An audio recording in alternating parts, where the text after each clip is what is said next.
Alright boys, today we will be revisiting the Kryosheet, comparing it against the PTM7950 and the ROG thermal paste.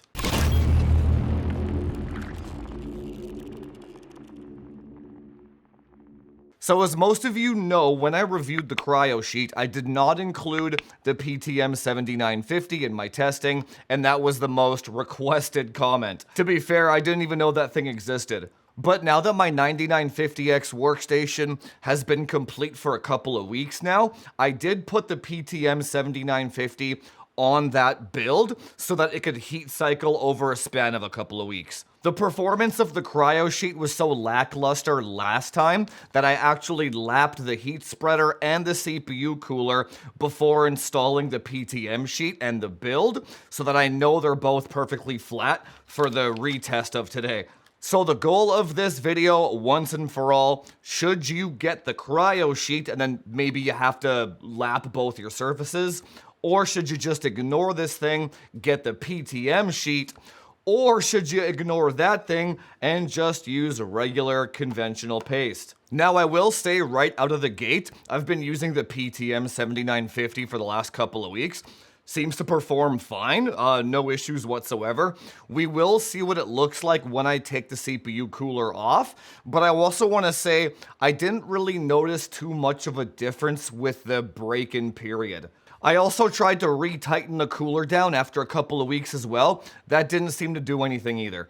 So what we want to actually test is the thermal conductivity of all three of the products, right? And then how we're actually going to test it, just on a bench. And then we'll find out which performs the best, right? But my original goal with all this was I do not want to do any maintenance on my workstation whatsoever. That's why I tried the Kryosheet in the first place, because the Kryosheet never dries out, never spills out, you never have to replace it, it's reusable, etc. Now the PTM has a similar function where it kind of lasts forever, but it's single use, but it never dries out and you never have to worry about replacing it once it's actually installed, right? And then the paste, yeah, obviously depending on the brand and which one you use and how well it performs, you might have to replace it anywhere every 6 months to every 2 years. Now, regardless of the results, I will leave affiliate links to all these products down below. And if you like unbiased testing like this and want to get involved in supporting the channel, head on over to framechasers.org, become a supporter, get access to the Discord, where all information in that Discord is curated and filtered to have zero misinformation, zero article spreading. And is your PC constantly crashing and you don't know how to fix it, or you just feel like the opponents online are always outgunning you, then the PC Optimization Masterclass is the product for you. Go to framechasers.org/education, learn how to optimize your PC from start to finish, tune your PC once and for all so that you never have to look at it again. So with that being said, let's just get right into it, head on upstairs, run some Cinebench. Okay, here we go. So we got IDA open and Cinebench R23. Here is the build that I built a couple weeks ago. The 9950X workstation with the ARC graphics card in there. Man, does it perform well. But let's see what the PTM can do. So we're going to run Cinebench multi, start. The water's cold, by the way. I just turned the PC on. Here we go. And we are looking at 84 on the package. She's going. Yeah, looks like a solid 84. Yeah, so, okay. PTM, after 2 weeks of break-in, we're looking at 84 Celsius on Cinebench R23. Okay, next we're going to take the cooler off and see what the PTM looks like. Oh. Yeah, it just rips itself apart. But it's cool that it's not like wet though. Yeah, it's totally dry. It just feels like dried out thermal paste that's been sitting for a couple of years. That's what it feels like. So I mean, clearly this is not reusable. It's a one and done type of product, right? Okay, the Kryosheet is next. Now, if it doesn't work this time with the lapped surfaces, then I give up on this shit.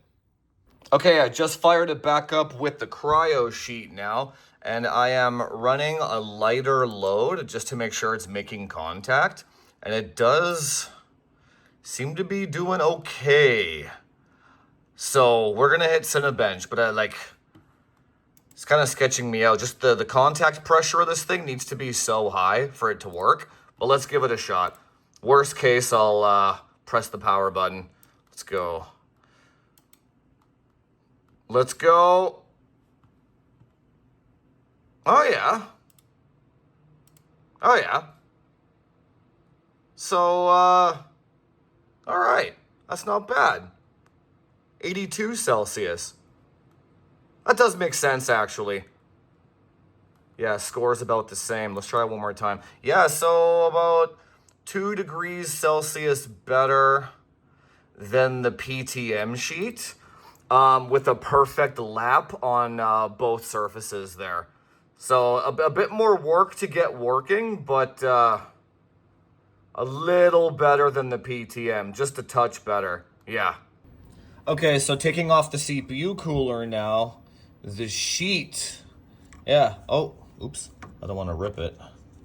The sheet, no, yeah.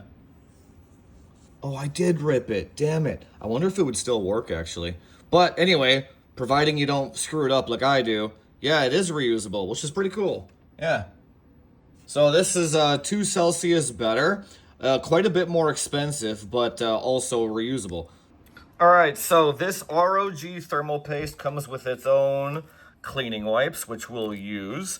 And then it also comes with ROG stencils for the paste.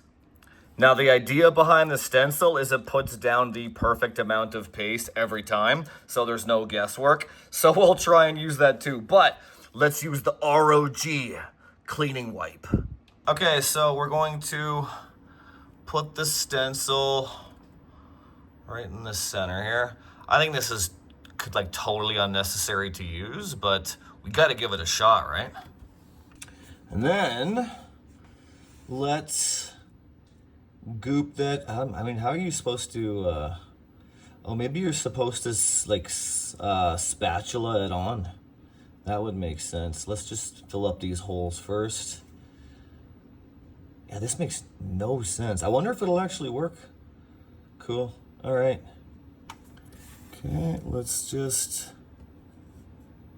try and get all that full. I think I might have used too much, actually. Well, we'll see. Okay, and then we'll peel the stencil up. All right, here we go.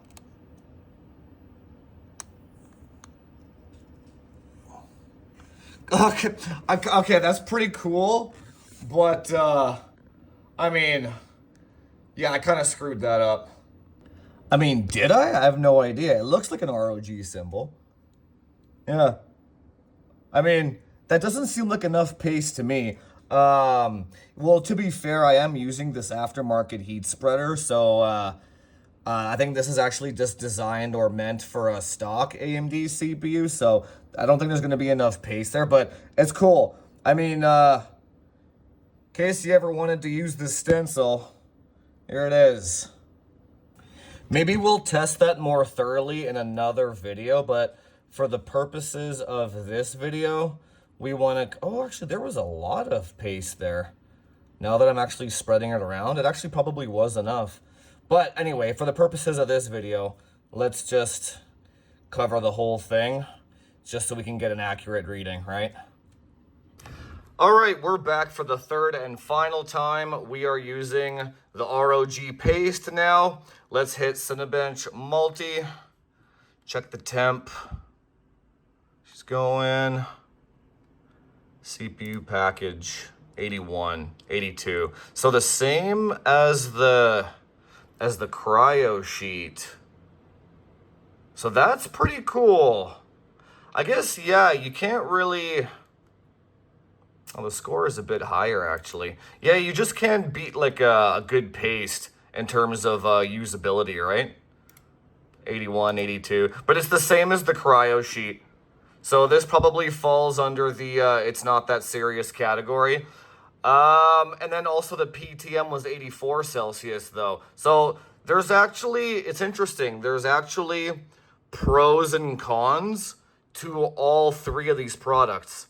So starting with the paste, I feel like it would have performed better than the other two if both surfaces weren't perfectly lapped, right? The paste has the advantage of being able to fill in gaps and grooves versus the other two. Now the PTM will also fill in height differences and gaps and stuff, but it does perform worse than this by 2 Celsius. And then obviously the paste is the easiest to apply, but you gotta change it out every time it dries up, right? Now the Kryosheet actually impressed me the most. I'll probably end up using this just because my surfaces are already lapped, so I've already done the legwork, right? But as you saw in that previous video, if you use this on uneven surfaces, the performance is terrible. So you can't really use this unless you go ahead and you do the elbow grease and the grunt work to make it work. But then if you do, you never have to replace it. And then as for the PTM,